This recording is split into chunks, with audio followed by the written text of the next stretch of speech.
What's going on, everybody? Welcome back to another Trawick Garage video, and today we are finally going to be installing the Aero Kit on the C7. Now I've had this kit now sitting in my house for about 2.5, 3 months, and number one, I was ready to get it on the car. Number two, I was ready to get all these boxes out of my house. So I moved them down here to the barn. I'm going to go get them, and you'll see exactly why these are taking up way too much space in my house. All right, so you can probably see, yeah, these boxes are huge. So we've got the front splitter in that box, the grill in that box, and the side skirts in that box.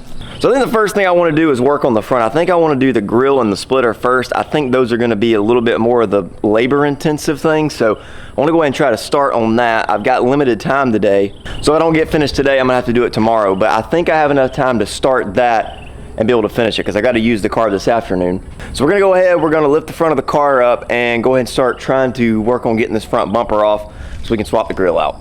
Okay, so slight change of plans. You'll see that we've had a change in location here. And the reason for that was because when I was filming the video before, that was a couple of days ago, I was trying to work and I got about 15 minutes in of filming and literally felt like I was gonna pass out. It was so hot that I really just couldn't even work. Like, it was literally miserable. I thought I was gonna pass out. So now we're gonna have a lot better off. We're inside, we've got some nice little bit of air conditioning, and we've got a lift to put the car up on. So this is gonna make it a lot easier, and I'm gonna be a lot cooler doing it. All right, so now we've got the car up in the air, so now we can start working. All right, so I'm gonna come right here and show you the first thing we're gonna do. I'm gonna try to film this as much as I can, but it is gonna be a little bit difficult trying to film this and do it by myself, so bear with me here. If you want a more comprehensive way to do this, there's several videos out there, but I'm just gonna kind of show you the highlights of my experience doing this. But all right, so first you're gonna see those four there. I'm pretty sure those are the 10mm ones and these are the 7mm ones. I haven't got my stuff out to measure yet, but you're gonna remove all of those first. That way you can drop out this little tray under here.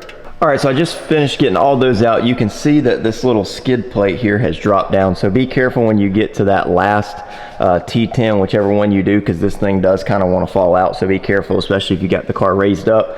Don't want it to fall on you or anything like that. So next thing we're gonna do is remove these 5 little 7mm that run up along here. So that's gonna take the air intake. That's actually gonna bring it down away from the bumpers. That way that will be loose when we get ready to take it off.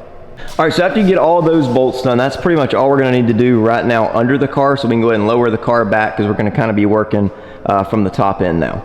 All right, so coming up here, the next thing we're gonna have to remove is these 2 little plastic side pieces. There's one on each side and they just clip in, so be careful when you're doing it, but they should just pop right out.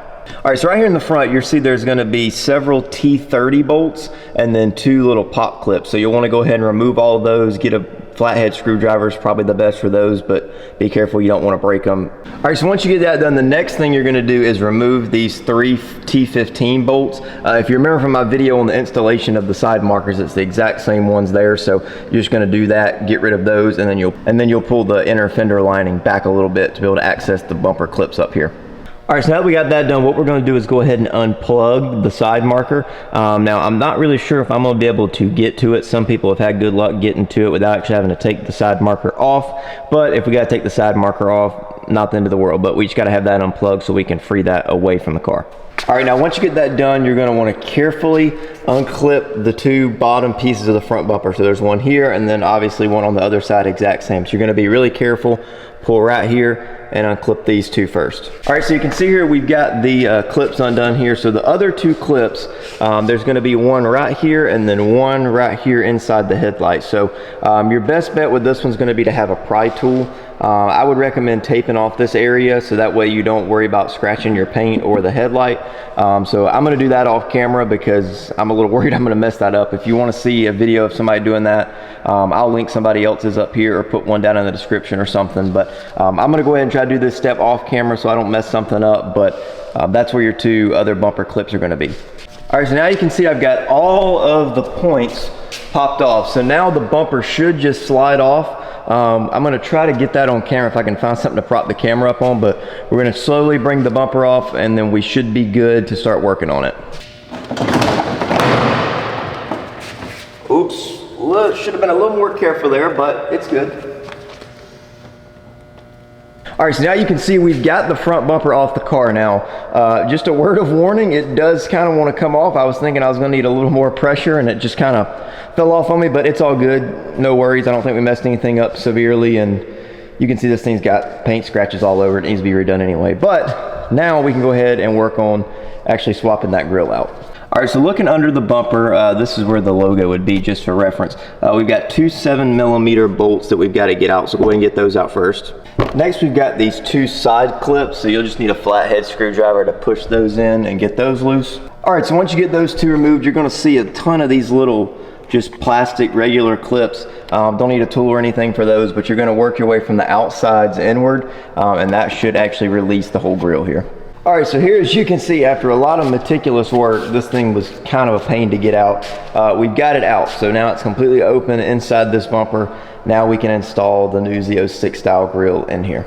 All right, so I've got the new piece here, the new Z06 grill still wrapped up. Now, traditionally, those little silver pieces there, usually you just reuse those on the new bumper. Now, mine did come with a set that's over there on the floor. It did come with a set, so I'm not sure which are gonna be better ones. This just may fluctuate a little bit depending on what kit you get, but now mine did come with new ones, but we're gonna see which ones fit because they've got to fit the right screws to be able to put it back on the car. So we'll see. All right, so before I install them, I did kind of want to show you guys a little before and after. So this is the new Z06 style grill. You can see these bottom ducts are completely open and a lot more airflow going through that main compartment. Whereas with the original grill, everything was kind of blocked off. Didn't look too good. Originally, this was chrome. This little piece, I actually just taped it for the meantime until I can get this one put on. But yeah, you can see this one, in my opinion, looks better, but it's also gonna be a lot more functional. All right, so after you install those metal clips, what you're gonna do is just pop the bumper back together, kind of reverse exactly what we just did, and then kind of redo the car. So obviously, I'm not gonna film that. I'm tired, I'm hot, but you should be able to re-put it back the way you did it. So that's gonna be doing the grill. So now once we get the grill put on, we can move to a little bit more of the fun stuff. All right, so as now you can see, we've got the front grill installed. Everything's completely done, and the car is back up on the air when I was putting everything in the bottom. So now we're gonna work on doing the front splitter. So what I did was remove the two little air duct things that go about here and there. You'll know what I'm talking about if you've got one of these cars. So I removed those. So what I'm gonna do now is I'm gonna go ahead and wipe down the bottom side of the bumper, as well as the new splitter with 70% alcohol, isopropyl alcohol. You don't wanna do 90% because it can actually take away the clear coat on the car. So if you've got 70%, use that one. So I'm gonna go ahead and wipe both those down, clean the surface, and then we'll go ahead and start doing the install on that. All right, so I got the front splitter installed. It needs a little bit of adjustment. I still got to add a couple more screws to secure it a little better, but overall it's good. I didn't really film a whole lot because I didn't follow the instructions everybody else did. I kind of just had to figure it out on my own. So I'm out of time today. It's already looking a lot better. I do still have to put the side skirts on. I've got them over there in the box, but I am out of time today. But anyway, so we are going to pause today and we'll pick up right here tomorrow to put the side skirts on. Which kind of sucks because I did want to get everything done today, but it is what it is. We'll finish it tomorrow. All right, so again, I have to apologize. I know that this video has been literally all over the place, but it's actually taken me about 3 weeks to get this whole thing put together. It's just been so busy. It's been so hot. I've been dodging the rain. Just had, you know, some things going in the real life that have been super busy, and I really just haven't had time to finish this video, but we're gonna finish it today. So originally my plan was to film the install of the side skirts. That was the only piece that we had left that we had not installed. However, we ended up just going up one day, had some free time, and just knocked it out. I really didn't even film it. It was a little bit harder of a process than I thought it was gonna be, but didn't even film it at all. We just were trying to get it done as quick as we could so I could be done with this project. But it's all done. So you can see we've got the side skirts installed, we've got the front splitter, we've got the grill. So theoretically, the whole kit is done on this car. Now we'll give you a little bit of a brief overview of how we put these on. So there's one bolt up here in the front. It's not the one that you take out to get to the splash guard. It's the other one that's under there.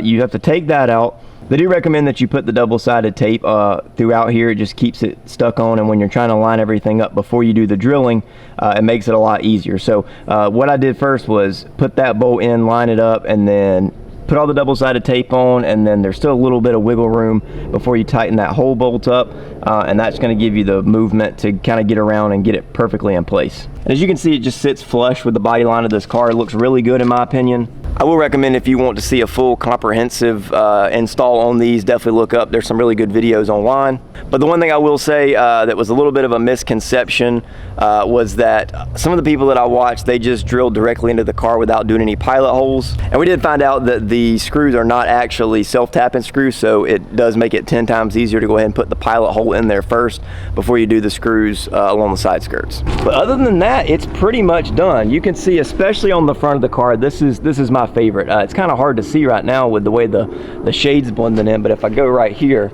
so really the front of the car is really my favorite. You can see with the splitter and the grille, it's just so much more aggressive than it used to be. And funny enough, the grille was the thing that I actually wanted to do the least. I just wanted to get rid of the chrome on there, but it's actually probably been my favorite part of this whole Aero kit that we've installed. And again, the side skirts, they just make the whole car look so much lower, really complete the look, and I love it.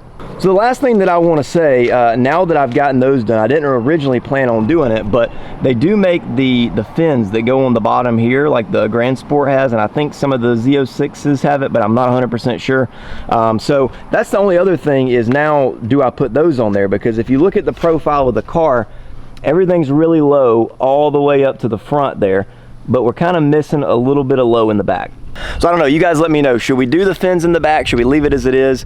Cosmetically now, I think this car is pretty much done for the most part of what I want to do. The last thing is going to be getting those clear Z06 style tail lights, and really, I think that's about it. Also, I want to mention, it's kind of hard to see on camera, but I kind of went the cheap route. I didn't buy the actual GM branded logos for the front and the back, and how this one has sat out in the sun, just taking it to work and driving and all. This is actually faded quite a bit, so I think I'm going to have to redo these and put the factory GM ones on there. That way, whatever the coating is that's on there, obviously this cheaper one doesn't have, so that way we don't have the fading issue there. All right, I think that's going to do it for this one. Again, I apologize that this video is kind of all over the place, and I apologize that it took so long to get this video out. I know some of you have probably been waiting on this, and it's been like 2 or 3 weeks since my last video, and that's not what I want to do, is get in a habit of not making an upload. But again, like I said, you know, this is not my primary job yet. Maybe, hopefully one day it will be. But, you know, just busy in my real life. It's just kind of a side thing that I really enjoy doing. So kind of had to prioritize that, because that's just how it is. But I hope you enjoyed this video. As always, make sure you like, comment, subscribe. Let me know what you want to see next. It'll help us grow the channel. It'll get us where we want to go. And let me know kind of what we should do next on the Corvette. We've kind of got it, like I said, cosmetically done. So now we can start working on those performance modifications. You guys let me know kind of what you want to see first and what you think that we should do first with the build. Again, thank you guys for watching. I hope you enjoyed, and we'll see you on the next one.